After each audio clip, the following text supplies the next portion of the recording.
आज की इस वीडियो में हम लॉन्ग क्वेश्चंस को डिस्कस करेंगे। आईटी 402 में जो लॉन्ग क्वेश्चन है आपके, वो 50 में से 12 मार्क्स के आते हैं। तो हाईएस्ट मार्क्स गेनिंग क्वेश्चंस हैं ये। अगर आप इसको अच्छे से नहीं करोगे तो आप अपने नंबर्स हैं जो आप चाहते हैं कि बेस्ट आए, तो उसको आप अचीव नहीं कर पाओगे। तो अगर आपने बहुत अच्छे नंबर चाहिए तो आपको जो है लॉन्ग क्वेश्चन को बहुत प्रॉपरली प्रिपेयर करना है, ताकि आपका किसी भी पार्ट में जो लॉन्ग क्वेश्चन की अटेम्प्टेशन है उसमें नंबर कट ना हो। तो सबसे पहले इसका तरीका क्या है ये चीज हासिल करने के लिए, तो वो चीज आज हम इस वीडियो में डिस्कस करेंगे। तो यहाँ मैंने एक सिंपल सा क्वेश्चन लिया है, व्हाट इज डेटाबेस एक्सप्लेन। तो ये बहुत छोटा क्वेश्चन मैंने लिया है समझाने के लिए। आपको अगर केस बेस्ड भी क्वेश्चन आए तो भी आपने यही जो मेथड है फॉलो करना है, जिससे आपके 4 आउट ऑफ 4 ही आएंगे, आपका कहीं पे भी नंबर कट नहीं होगा। तो ये मैं आप अपने 4 साल की इवैल्यूएशन एक्सपीरियंस से बता रही हूँ। तो सबसे पहले आपने क्वेश्चन को बहुत अच्छे से रीड करना है।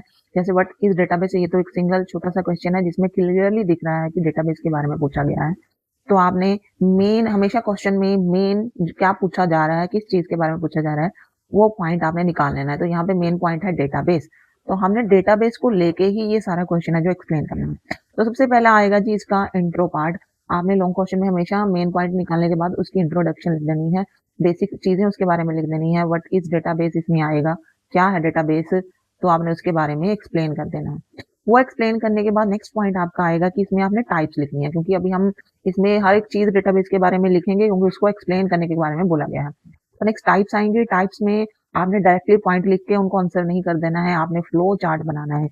Very very important. आपने हर एक लॉन्ग क्वेश्चन में जहां पे भी आपकी टाइप्स आ रही हैं, कोई जहां आपके पॉइंट्स बन रहे हैं लॉन्ग क्वेश्चन में, points most of the time points होते ही होते हैं, तो आपने उसको फ्लो चार्ट में लिखना ही लिखना है। फ्लो चार्ट में बनाओगे तो आपको एक तो आपके क्वेश्चन की लेंथ इंक्रीज हो जाएगी, दूसरा आपका जो क्वेश्चन का एक कहते हैं लुक वाइज है जो बहुत ही ज्यादा प्रॉपर वे में सोल्व किया हुआ दिखेगा, तो एक्यूरेसी आ जाएगी उसमें।